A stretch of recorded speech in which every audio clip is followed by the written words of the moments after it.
Buenas noches, presidente. Buenas noches, Paz. Yo me he traído una chuleta. Utilizo muchas veces, antes de empezar una intervención, una frase que no es mía, sino de alguien que curiosamente me he encontrado hoy, que está aquí en la audiencia. Y es una frase que dice: me he traído una chuleta por si tengo que improvisar.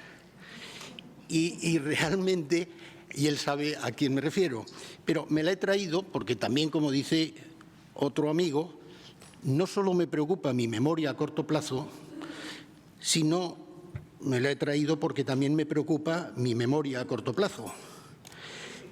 Decía Churchill, a quien se le atribuyen muchas frases que no son suyas, desde luego, pero parece ser que decía que si se le permite hablar durante 10 minutos necesita una semana para prepararse, pero que si le piden que intervenga durante una hora, pues que nada, no le hacen falta casi tiempo. ¿Por qué? Porque es mucho más difícil sintetizar que enrollarse, irse por las ramas y tal. Yo voy a hablar pocos minutos, no voy a cuantificarlos para evitar que pongan en marcha los cronómetros, pero quiero ser muy conciso. Empecé a preparar mi intervención, voy a ser sincero, ayer tarde, y a las 11:30, cuando estaba trabajando con otro documento, fui a cerrar, resulta que se había bloqueado todo y perdí lo que había preparado. De manera que voy a hablar más con el corazón, como es habitual, que con lo que me habría gustado decir. En todo caso, yo he sido siempre muy crítico con los presentadores de actos, cualquiera que sea, porque la mayoría de los presentadores desconocen realmente cuál es su papel y aprovechan la intervención y que tiene una audiencia entregada que ha venido a escuchar a otra persona, que es el protagonista, y los presentadores aprovechan entonces a hablar más de ellos que del propio orador, ¿no? Y hablan: yo, como soy amigo de tal, yo recuerdo que hicimos no sé qué de tal y cual. Y hay otros, que eso lo recordaba Vallejo Nájera, otros que son, bueno, cuando te piden el favor de decir al orador principal: oye, mira, yo voy a presentarte, déjame unas notas tuyas para tener una idea de cómo enfocarlo, ¿no? Y hay esos presentadores que machacan absolutamente lo que va a decir el orador principal. Se lo estudian tan bien que lo machacan. Decía Vallejo Nájera que degüellan las conferencias realmente, porque te toca un presentador que sea un pesado de estos que sabe de todo y lo machacan. Bueno, la palabra cátedra es una palabra que, como saben algunos, pues deriva del latín cátedra, que a su vez procede del griego, que se pronuncia igual, y que los que hemos estudiado griego sabemos que se escribe con kappa, alfa, zeta, eta, delta, con una rho y una alfa final, cátedra. Esa palabra procede de los oficios litúrgicos y era el sillón, el asiento que se reservaba pues al preboste, al obispo en general, y de ahí, por extensión, los asientos elevados donde un maestro enseñaba a sus alumnos se denominó cátedra. En estos tiempos en que las cátedras universitarias no están en su mejor momento, porque llevan años sufriendo desconsideraciones, devaluaciones de todo tipo, es un privilegio que esta cátedra del vino haya mantenido su dignidad, su categoría y nivel de competencia. Y destaca precisamente por lo contrario de lo que pasa en muchas cátedras universitarias, desgraciadamente, en este país. Aquí cada vez participan, intervienen unos catedráticos extraordinarios, personas como la que hoy nos va a dirigir la palabra, doña Paz Ibison y Carrera. Muchas gracias, Paz, formalmente, por haber aceptado dictar tu conferencia en esta cátedra, que es tan exigente como prestigiosa y que, desde luego, me consta que todos los operadores del sector y toda la audiencia que tiene se siente muy honrada de que hayas aceptado intervenir. Presentar a Paz en una sola frase, que yo pensé, digo, a ver si soy capaz de resumirlo, no me es fácil. Presentar a Paz con una frase, yo diría que es, aparte de querida amiga, todas esas cosas, tal, es ante todo una enamorada de Jerez y del Jerez. Es una enamorada, y además es una enamorada apasionada, porque vive Jerez de una forma romántica, por un lado, y ahora entenderán el porqué, y a su vez muy moderna, porque Paz ha sido siempre avanzada y ha sido una divulgadora fantástica de los vinos del Marco, tanto de los más antiguos y clásicos vinos del Marco y brandis, hasta los vinos más modernos e innovadores, y siempre hablando bien del sector y siempre con una crítica constructiva en su caso y siempre con un gran estilo. De manera que es una persona enamorada de la ciudad y enamorada de este tipo de vinos. Paz es descendiente, entre otros muchos ilustres antepasados, de don Francisco Ibison O'Neill, Oneale, como se suele decir en Jerez, que era nieto de don Fletcher Ibison, el primer Ibison que se estableció en Jerez procedente del condado de Cumberland. Esto lo tenemos en un libro que contribuimos a editar hace unos años. Don Francisco Ibison fue el más destacado químico de Jerez en su época. Estamos hablando del último tercio del siglo XIX. Y este señor contribuyó al desarrollo de la propia enología jerezana. Era un químico prestigioso. Y en 1880 consta que hizo su primera exportación de brandy embotellado a Inglaterra bajo el nombre de la marca Especial, sin revelar el nombre ni de la casa exportadora, ni de su nombre, ni de la casa exportadora de su familia. No se sabe si no lo quiso poner por humildad o para evitar que le llovieran críticas y cayeran chuzos de punta. El caso es que Paz nació en Jerez. Eligió Jerez para nacer porque podría haber sido como los de Bilbao, podría haber elegido nacer en otro sitio, pero no fue en Inglaterra, no fue en Madrid, nació en Jerez. Y luego ha pasado una gran parte de su vida profesional en Madrid, pero permanentemente viniendo a Jerez a recuperar inspiración, magia y alegría. La verdad que participar, tener el honor que tiene la cátedra de contar con Paz, pues hace recordar a algunos de sus predecesores en la cátedra.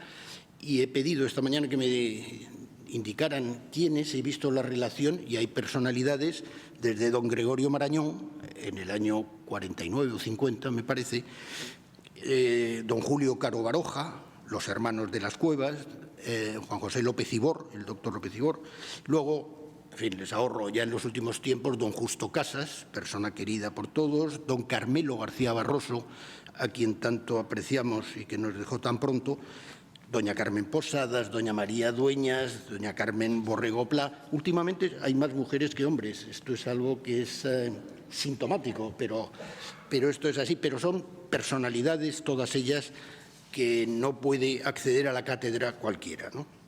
Paz es licenciada en Ciencias Políticas y en Ciencias de la Información, que ahora mismo se correspondería con dos titulaciones, la titulación de Ciencias Políticas y Sociología y la licenciatura de Ciencias de la Información, que es Periodismo. O sea, que tiene al menos dos carreras, si fueran homologadas ahora mismo. Y además es una universitaria de las que pasó por la universidad y la universidad pasó por ella. No como ha sucedido con algunos de los políticos que tenemos que presumen de haber pasado por la universidad, pero la universidad no ha pasado por ellos. No se conformó con sus estudios universitarios y siguió formándose, hizo en fin, la formación en cata de vinos en la Escuela Superior de Ingenieros Agrónomos de Madrid, es formadora homologada del vino de Jerez, es formadora homologada del brandy de Jerez. Como periodista, es algo que muchos a lo mejor no recuerdan, pero fue fundadora de la revista Dunia, que fue la primera revista femenina que hubo en España, y la fundó con una persona bien querida para nosotros. Fue subdirectora de la revista Club de Gourmets. Cuando yo he leído subdirectora me he sorprendido porque probablemente en su tarjeta le pondrían subdirectora, pero yo creo que era la directora. Pero en esos tiempos no le reconocían a una mujer que pudiera ser directora y la pusieron de subdirectora. Pero Club de Gourmets, que tanto éxito ha tenido y tan buen negocio ha sido para su fundador, pues tuvo la suerte de contar entre sus primeros directivos a Paz Ibison, que es colaboradora todavía, por supuesto, en medios impresos tales como Metrópoli del Mundo, como Mundo Vino, Planeta Vinos o La Cocina, en fin, una serie de publicaciones donde afortunadamente nos sigue regalando sus artículos. Ha sido colaboradora de muchas series de televisión, autora diseñadora de menús, por ejemplo, para el Museo Thyssen-Bornemisza, para el restaurante Paradís que estaba allí. Ha organizado y moderado muchas mesas redondas, muchas catas, en el Círculo de Bellas Artes, en el Salón de Gourmet, en el Instituto de Empresa o en la Escuela de Agrónomos. Es autora de varios libros, uno sobre almadrabas de nuestras costas, que es un libro muy interesante, almadrabas de nuestras costas, uno que se hizo muy popular, que era Vino, uso y protocolo, cosa que algunos deberían releer. También escribió uno sobre los vinos andaluces, otro sobre de tapas por Cádiz y el marco de Jerez. Luego, pues ha colaborado con la película del misterio del palo cortado. Ha colaborado con un documental que es del año pasado, que es un documental que se titula Oído, ellas, la voz de la gastronomía, que se presentó en la Semana del Cine de Valladolid. Y la periodista Sara Cucala, que es la directora del documental, se cuestiona por qué no hay más mujeres en los puestos de responsabilidad en el mundo de la gastronomía en España. Y es verdad. Y recuerda que Paz Ibison fue una auténtica pionera, la primera que dirigió una sección de vino en una revista femenina, que era Dunia, como he dicho antes, ¿no? Que fue también la primera mujer que se subió, periodista, mujer periodista, supongo, vamos, que se subió en un barco en una almadraba. Y también primera en convertirse en directora de la revista Gourmet. Ahora mismo es miembro del jurado del Festival de Cine de Málaga, de la sección Cinema Cocina. Es una mujer culta, es una mujer inteligente, es muy trabajadora, que se documenta hasta la extenuación antes de escribir, es muy habilidosa para obtener información, ataca por distintos flancos y cuando la tiene la información realmente la trabaja. No es una escritora que improvisa y que lo que quiere es publicar lo que sea, la trabaja, la consolida y luego la escribe, además, en un perfecto castellano que da gusto leer. Paz es un referente indiscutible de Jerez y del Jerez. Es un orgullo para esta ciudad. Y parece mentira que todavía no haya sido reconocido públicamente como ella merece. Como era lógico y esperable, sus méritos, su inteligencia, su buen hacer, pues le ha sido reconocido con numerosos premios a lo largo de su trayectoria. Brevemente destacaré el Premio Nacional de Gastronomía en el año 2000 a la mejor periodista, el Premio Nacional de Gastronomía. Ha sido premio de la Federación Nacional de Profesionales de Sala, también a la mejor periodista en el año 96, a la mejor comunicadora gastronómica en el año 2009, premios en otras ferias, Premio Andalucía de Gastronomía en el año 2019 y luego ha sido pregonera de la manzanilla en el año 2010, presidenta de la Orden de la Manzanilla Solear en el 2011, es miembro de la Academia Andaluza de Gastronomía y Turismo, en fin.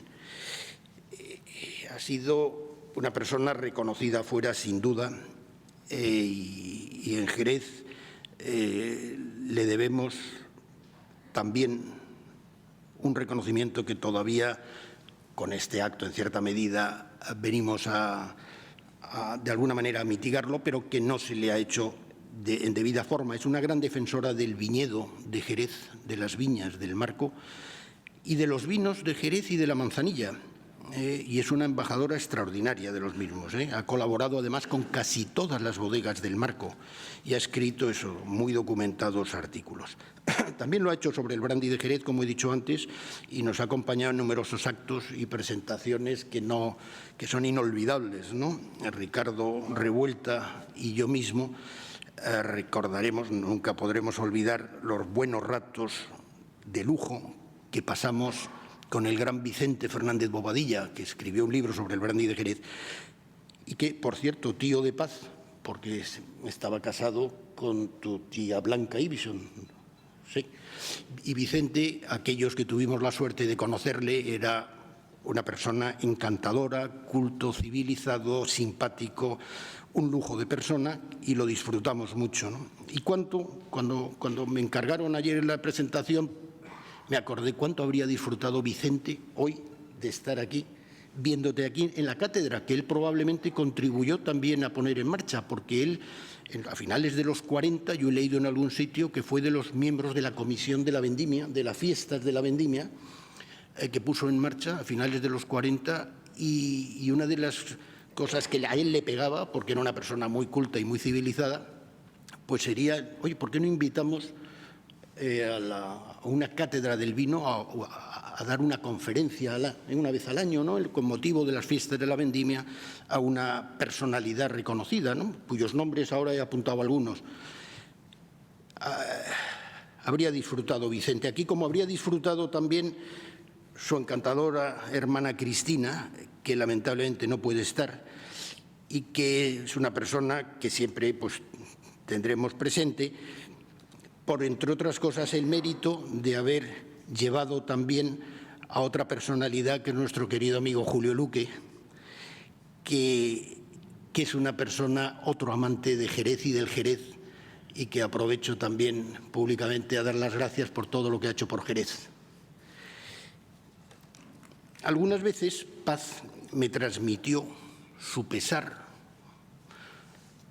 por el poco cariño que en determinados momentos de su vida profesional había sentido de sus propios paisanos, de las propias empresas del sector, y que llegó a pensar Paz, hombre, me tienen olvidada. Yo procuraba, por supuesto, negarlo, ¿no? Y decir que no, que tal y cual, y es verdad, y me consta que no es así. Yo por eso no me alegro de que esta cátedra, que hoy la ocupe la catedrática doña Paz Ibison, y así reparar en parte, como he dicho simbólicamente, esa falta de consideración con que en algún momento te hayas podido sentir en tu propia ciudad, ¿no? Yo te aseguro, y te lo digo de verdad, no es una frase hecha, que eres muy querida y muy apreciada por todas las bodegas del marco de Jerez. Te digo todas, porque es que siempre que ha salido tu nombre, siempre que tal, todo el mundo habla fenomenal de ti, de verdad. Con lo cual, lo que no han sabido ha sido expresarlo de la forma adecuada, cosa que ya sabemos que pasa en la vida también, ¿no? Es amiga de los más prestigiosos cocineros españoles, Ferran Adrià, y sobre todo del Juli Soler, que es su compadre, porque Paz es la madrina de una hija de Juli, que además tiene un problema importante de discapacidad, y el gran Juli Soler, que también nos dejó hace unos años, pues era muy amigo de Paz, y yo he sido testigo. Es amiga de José Andrés, de los hermanos Roca, en fin, de Manuel Valencia, de nuestro amigo cocinero jerezano, de todos en general, de barmen, de cocteleros, periodistas, críticos gastronómicos, escritores. Tiene un gran sentido del humor, nos regala una sonrisa que es siempre franca y espontánea, es abierta y da gusto estar con ella, una persona tan sonriente. Es todo un símbolo de Jerez, de sus vinos y de su brandy. Y tan es así, es tan simbólica, que yo, si tuviera que diseñar una etiqueta, por ejemplo, para un vino o un brandy muy especial, le pediría permiso para utilizar la imagen que tiene puesta en el perfil de usuaria de WhatsApp. Saben ustedes que se pone una foto y luego debajo además hay una leyenda. Bueno, la foto que tiene puesta está Paz con un mantón de Manila en una posición flamenca y, bueno, es una foto magnífica, que me gustó mucho y que me llamó la atención que en esa leyenda que pone luego en el perfil de los usuarios, que queda una línea para que uno pone estado del usuario y ahí te dicen ocupado, durmiendo en la oficina, en el cine, en la escuela, la gente se pone cualquier cosa, ¿no? Bueno, pues Paz, cuando se va a mandar un WhatsApp se puede ver que pone haciendo la maloláctica. Bueno, para aquellos que no dominan, como yo, el proceso de vinificación, quiero decir que el proceso de la fermentación maloláctica es la propia fundamentalmente de los vinos tintos, pero también de los vinos blancos del norte de Europa, de los climas fríos, por tanto, champán es fundamental, la fermentación maloláctica, porque tiene como principal objetivo la reducción de la acidez de los vinos. Los vinos con mucha acidez, después de la fermentación, si se ha gestionado bien, mejoran notablemente la calidad. Y yo creo que esa leyenda que ella se ha puesto de haciendo la maloláctica es lo que hace ella con todos los que nos acercamos a su alrededor. Nos quita acidez y nos hace mejores. Lo hace con una sonrisa noble, como he dicho, que es un privilegio. Y por eso, en nombre de quienes me han encargado, del presidente del Consejo, de todo el Consejo que me ha encargado esta presentación, yo te doy paz. Muchas gracias por ser como eres y por haber aceptado la responsabilidad de dar una lección magistral en esta prestigiosa cátedra del vino de Jerez. Es un honor escucharte y estamos deseando que acabe el presentador. Muchas gracias, Paz.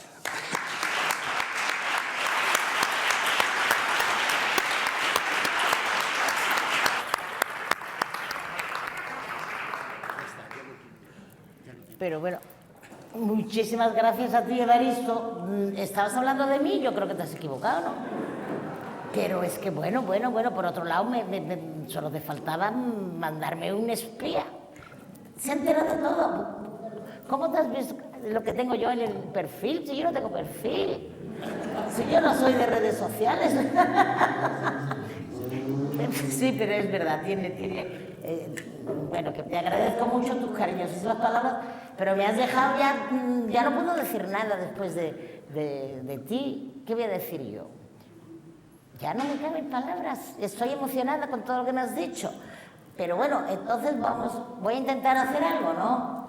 Bien, pues muy buenas noches, querido público.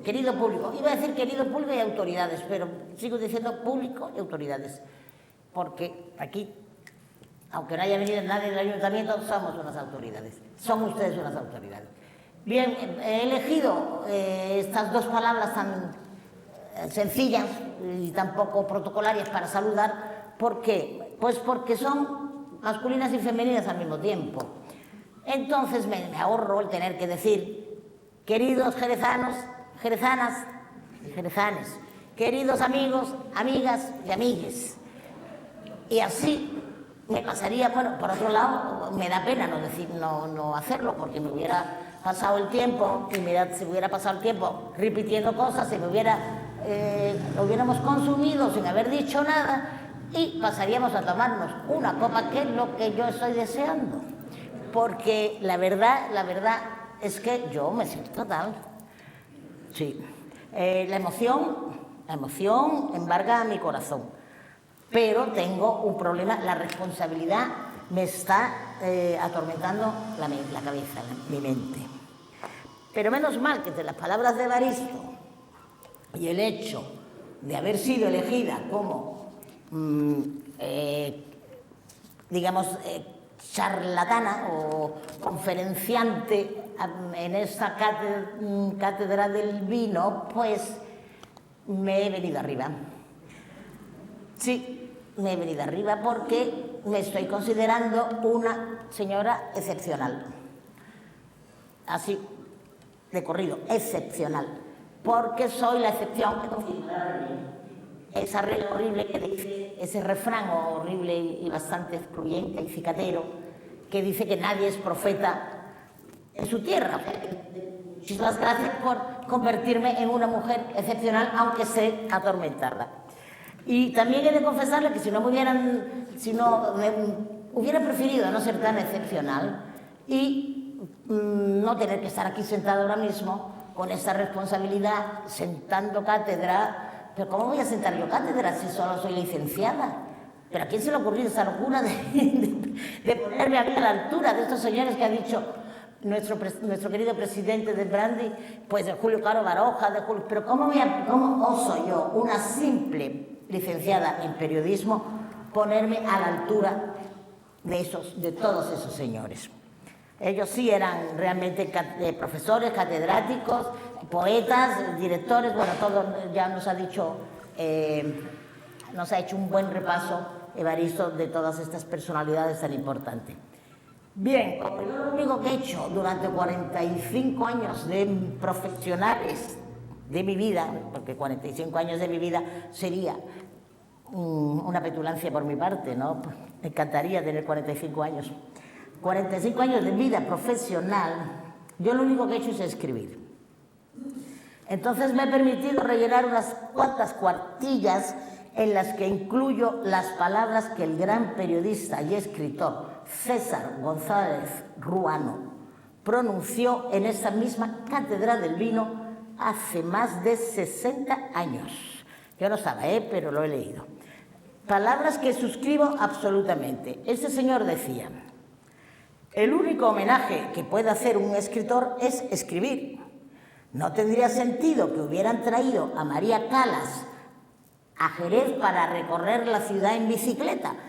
Tendría que haber venido para cantar, ¿verdad? Bueno, pues entonces lo que yo les diga o les lea es lo de menos.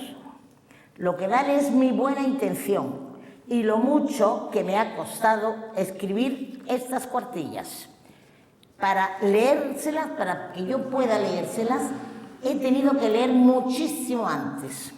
El esfuerzo de hablar media hora supone una ocupación y una preocupación de medio mes. Eso lo decía este señor. Y lo digo yo también porque yo he tardado mucho más tiempo que él, porque él era un hombre con una...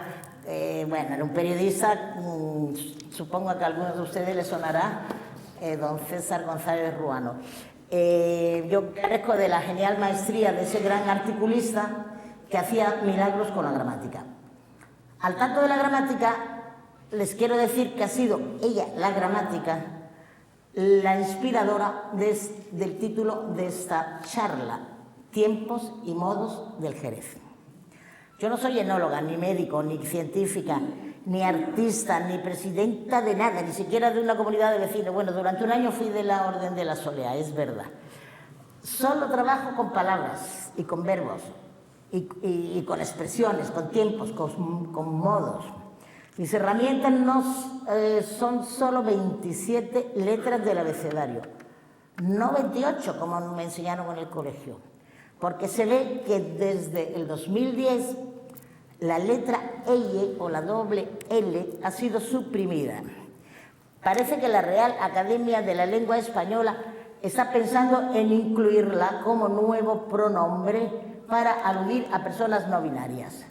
Bien, lo cierto es que la Academia, y ahora que no me oye nadie, está reconociendo últimamente términos pues escasamente seductores, como podían ser emoji, trolear, finde. Bueno, menos mal que reconoce en su diccionario la palabra fino. Y entre las muchas acepciones que tiene la palabra fino, bueno, la palabra fino tiene muchísimas acepciones, como ustedes pueden imaginar, pero dice, una de ellas se la dedica al Jerez, y dice: dicho del Jerez muy seco, de color pálido y cuya graduación oscila entre 15 y 17 grados. También nombra al oloroso, también nombra a palo cortado y al amontillado. Por tanto, esto nos reconcilia con la Academia. Sí, y por cierto digo yo que hablando de las 15 o 20 acepciones que tiene la palabra fino en el diccionario de la Academia, yo no sé, ahora que estoy aquí, estoy rodeada de todos estos señores presidentes, expresidentes, querido Beltrán, querido César, ¿a quién se le ocurriría? ¿En qué momento se llamó fino oficialmente? Porque es una pregunta, es simplemente, yo no quiero cambiar ni me voy a cuestionar ningún tipo de pliego de condiciones ni nada de eso, pero se me ocurrió preguntar, ¿fino no es demasiado genérico, fino y oloroso? ¿Verdad? Porque hay vino fino de Rioja, vino fino de todas partes, vino fino de Burdeos, y es una palabra, bueno, como estoy trabajando con la gramática, pues pienso, pues simplemente una curiosidad que a lo mejor ¿os lo habéis preguntado alguna vez? Puede ser, pues eso tiene un reportaje. Bien. Bueno, como les iba diciendo, pues eso es mi trabajo con pronombres, verbos. Sé que la gramática a mucha gente no le gusta, pero son las herramientas de mi trabajo. Y a ellas he acudido para intentar articular unas palabras que tengan algún interés y puedan entretenerles un rato. Yo me apoyo en la baranda de su paciencia y educación con la esperanza de no aburrirles. Y si no lo consigo, por favor, les pido que se vayan, a que abandonen la sala con mucho cuidado y silenciosamente para no despertar a los que estén durmiendo. Hace unos meses, el diario Times, bajo un llamativo titular, "Tontos y más tontos, ¿por qué nos estamos volviendo menos inteligentes?", el titular del Times. Entonces, con este titular se hacía eco del paulatino descenso del coeficiente intelectual de los seres humanos en esos últimos 20 años. Desde el final de la Segunda Guerra Mundial hasta los años 90 del siglo pasado, se constataba claramente, y según medidores de coeficientes intelectuales, que la capacidad del Homo sapiens para razonar, crear, inventar, todo eso iba aumentando, sobre todo, y como parece normal, en las sociedades más desarrolladas. Pero es de aquí que desde hace unos 20 años se viene constatando lo contrario.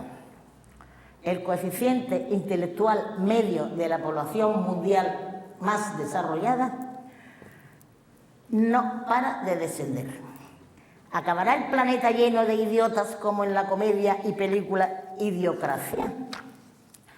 Al parecer, una de las causas de este descenso, que por cierto discurre paralelo al nacimiento y desarrollo de la revolución digital, es el empobrecimiento del lenguaje. Apenas se manejan entre 400 y 750 términos en cada idioma. Casi han desaparecido las sutilezas lingüísticas, las que permiten elaborar pensamientos complejos, crear dobles sentidos, juegos de palabras, ironías, la magia de leer entre líneas.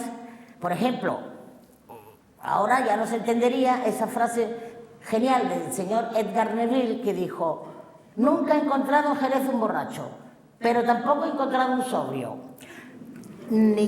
Tampoco entenderíamos lo que decía mi querido amigo, compadre, Juli Soler. Gracias por recordarlo también, presidente. Propietario del Bulli, como sabéis, que era muy aficionado a Jerez. Entonces él siempre decía con esa manera de ser y su acento peculiar: "Ascolti, nena, el tamaño ideal de una botella de fino para tomar entre dos personas es la botella Magnum, pero siempre que la otra persona no beba, ¿eh?". Pues sí, ahora todo se conjuga en presente, se pulverizan los tiempos verbales, los subjuntivos no se usan, los pretéritos menos, los futuros, o futuros perfectos o imperfectos, ya no se usan. Se están perdiendo. Solo encontramos un presente radical sin mucha proyección en el tiempo, ni hacia adelante ni hacia detrás. Para mí, el universo de la palabra y del lenguaje es tan apasionante como lo es el del vino de Jerez. Y si dicen los científicos que el empobrecimiento del lenguaje es una de las causas que nos vayamos convirtiendo en seres cada vez más idiotas, pues por mí que no quede, porque para eso me he inventado una especie de gramática del Jerez, con sus verbos, sus modos, sus tiempos, artículos, géneros, conjugaciones, adjetivos, pronombres y, por supuesto, con el permiso de don Antonio de Nebrija. Creo que de esa manera enriquecemos el lenguaje, contribuimos a que el coeficiente intelectual de la humanidad no siga descendiendo y disfrutamos doblemente del Jerez. Bien.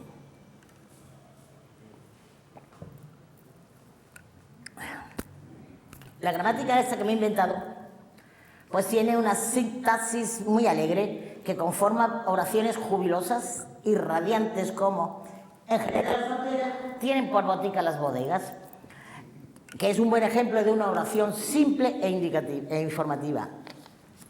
Ahora toca una oración exclamativa. Solo cuando estás bebido te acuerdas de mi querer. Permita Dios que te beba Sanlúcar, Puerto Jerez. Es una oración exclamativa. Esta gramática también tiene un sujeto. ¿Se acuerdan ustedes de lo que era un sujeto? Pues en esta alegre y desenfadada gramática, el sujeto, como no podía ser menos, es el Jerez, pero sin mayúsculas, y no crean que no se las merece. Pero me estoy refiriendo al vino como sustantivo, no como ciudad. Por ejemplo, beber en Jerez cerveza no cabe mayor simpleza. Aquí es una gran torpeza no disfrutar del Jerez. Vemos claramente que la primera, Jerez, es con mayúscula porque se refiere a la ciudad y la segunda no, porque se refiere al vino. Jerez es una palabra aguda, 2 sílabas, Jerez. No es un diptongo, ni un triptongo, ni mucho menos un hiato, que suena fatal. Es aguda y sin tilde, es decir, sin acento gráfico. Y cuando la escribimos en minúscula, refiriéndonos a sus vinos, es cuando más aguda resulta, porque tiene tal agudeza y tal perspicacia aromática que, aunque no tenga acento gráfico, tiene un acento muchísimo más importante, un enérgico acento marcado por su olor, su sabor y su color. La gramática del Jerez está llena de adjetivos. Claro, lógico. El Jerez es un vino sanísimo, superlativo. Comparativo. El Jerez es el mejor vino del mundo. O exclamativos. Jerez, cuánta falta me haces y cuánta alegría repartes. Y en cuestión de adverbios, la gramática del Jerez también es inmensamente rica. El Jerez debe estar constantemente presente en las mejores mesas del mundo, por ejemplo. Y también está llena de géneros y artículos masculinos, femeninos, neutros. El fino, el oloroso, el palo cortado, el amontillado, el Pedro Jiménez, el cream e incluso el medium. Son todos claramente masculinos. El catavino, el pago, el villedo, el lagar, el tío Pepe, el tío Diego, don José, don Zoilo, Alfonso, etcétera, etcétera. Y los hay claramente femeninos: la manzanilla, la bodega, las copas, la caña, la albariza, la viña, la poda, la aurora, la gitana, Maruja, Gabriela, Pastora, Leonor. Me satisface plenamente encontrar esa gran cantidad de nombres femeninos y masculinos en nuestros vinos, muchos años antes que se pusiera de moda y en práctica la paridad. Lo que viene a demostrar que los jerezanos somos muy modernos y unos adelantados en el tiempo. Eso es. Hablando de tiempos, la gramática del Jerez tiene numerosos verbos que, por supuesto, se conjugan en todos los tiempos posibles. Hay un pretérito perfecto del Jerez, que fueron aquellos años transcurridos del final del siglo XVIII a mediados del siglo XIX. El precio del Jerez era superior al resto de los vinos de España y se cotizaba a la altura de los grandes vinos de Burdeos y de Champagne.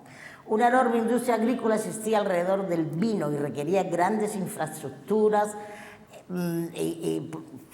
Esas grandes infraestructuras y esa gran industria fueron las razones que hicieron del Jerez, esta vez con mayúscula, una ciudad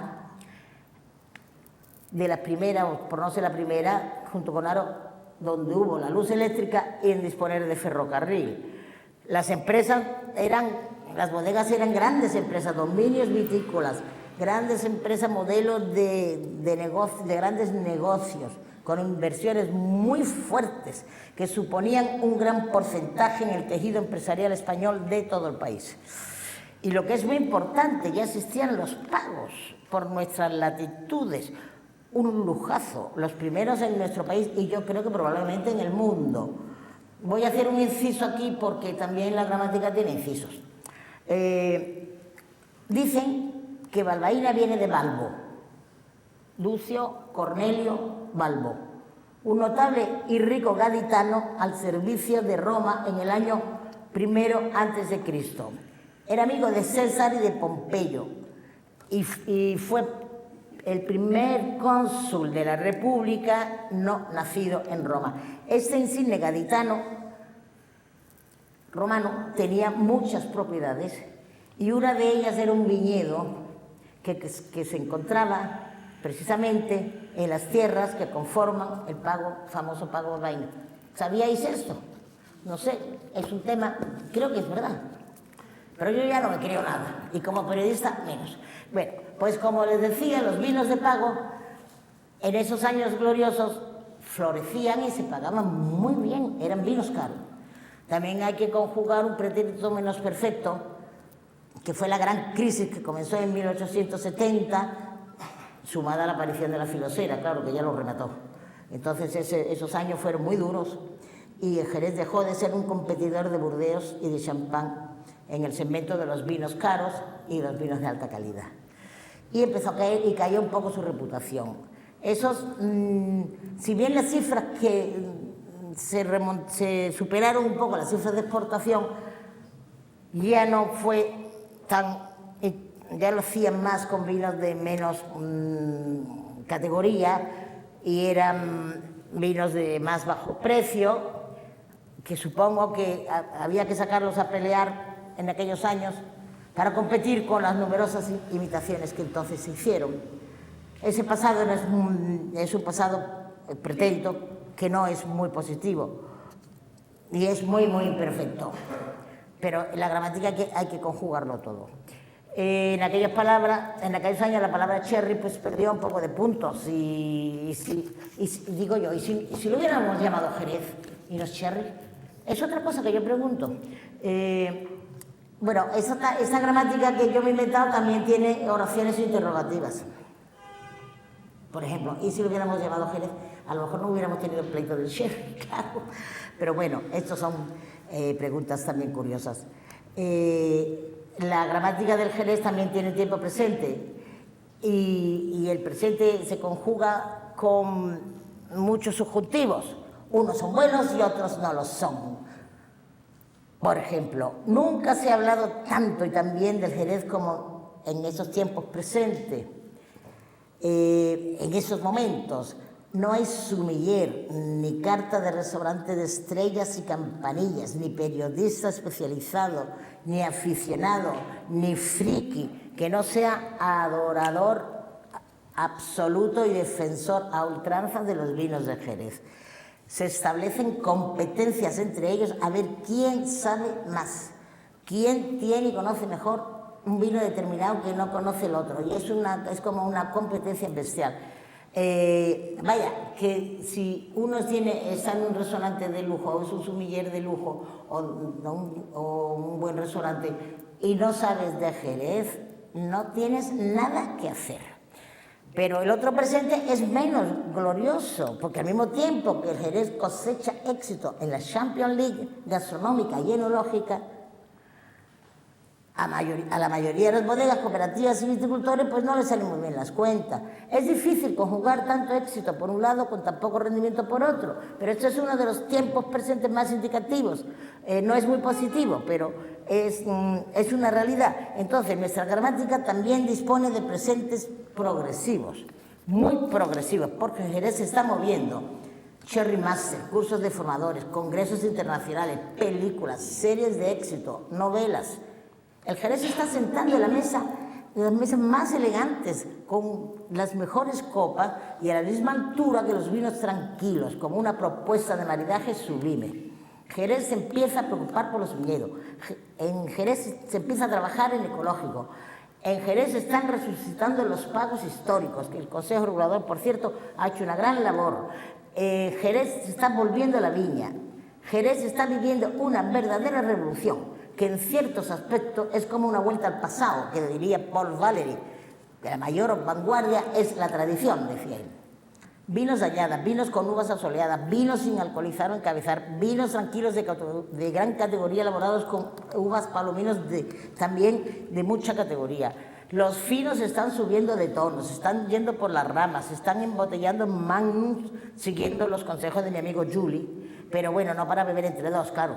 Y para beber o sea, se embotella en magnum y se pone en un restaurante como si fuera un magnum de Godello o un magnum de un vino de Albariño. ¿Por qué no se va a poner ahí un magnum vamos, no entre dos personas? Yo me lo tomaría, pero quiero decir, una mesa de 6, copita a copita. No, señores, esto se toma por botellas, por supuesto. Entonces, también se están elaborando finos con Pedro Jiménez. ¿Es o no es esto un presente progresivo. Tenemos muchos presentes progresivos. Y bueno, y todo lo que, después de tantos presentes progresivos, siempre hay un futuro. Lógicamente, si vamos progresando, el futuro tiene que ser bueno. Con todas estas conjugaciones de buenos presentes, sin duda van a derivar en un futuro perfecto, o mejor, en uno pluscuamperfecto. Claro, yo solo me permito conjugar esos futuros de forma muy condicional, porque ni soy adivina ni soy quien para decir nada. Pero me permito, digo, ¿y si pudiéramos? ¿Por qué no? ¿Y si pudiéramos recuperar aquel lugar privilegiado que tuvimos en la pole position junto al bólido del champán? Porque nos unen muchas cosas con el champán. También nos separan otras, pero nos unen muchas. Nos unen que son 3 variedades. Nosotros tenemos 3. Palomino, Pedro Jiménez y Moscatel. Y champán tiene Chardonnay, Pinot Noir y Pinot Meunier. Los 2 vinos comparten suelos calcáreos y en ambos las levaduras juegan un papel fundamental en sus periodos de crianza.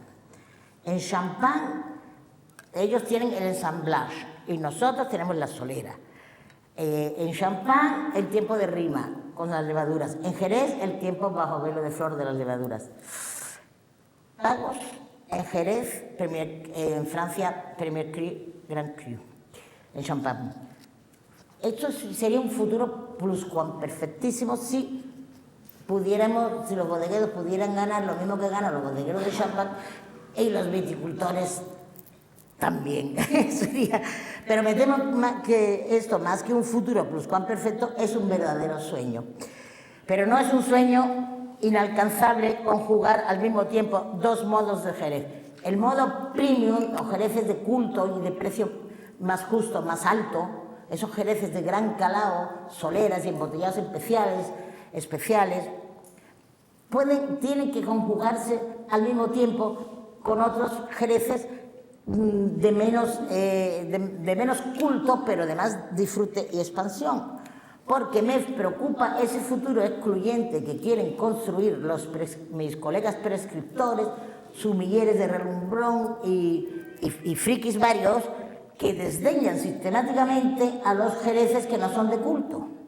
Los jereces frescos y más jóvenes, los que nos regocijan, animan y dan conversación, son casi anatematizados. Pues yo no estoy de acuerdo. Habría que rechazarlos siempre que no fueran de calidad. ¿Pero por qué? Porque la calidad también está en los vinos jóvenes. Porque el ser joven no es de calidad. Todo el mundo alaba a la juventud. Porque el vino, el ser joven, no es calidad. Pues eso a mí, yo me peleo mucho con mis colegas porque digo, bueno, hay sitio para todos. Y por eso me gustaría que los 2 jereces fueran vendiéndose, cada uno en su género, consumiéndose mucho más, porque hay momentos, ocasiones, situaciones, climatologías para beber en cada momento una copa de Jerez. Modos, lugares, espacios, ocasiones para todos los jereces. Y porque tenemos una enorme diversidad y esa es nuestra riqueza. Bueno, y para terminar, le diré que el modo que a mí me gusta es imperativo. Y confieso que el tiempo que más me gusta conjugar de esta gramática es imperativo también. Así que vamos a tomar una copa. Muchas gracias, señores.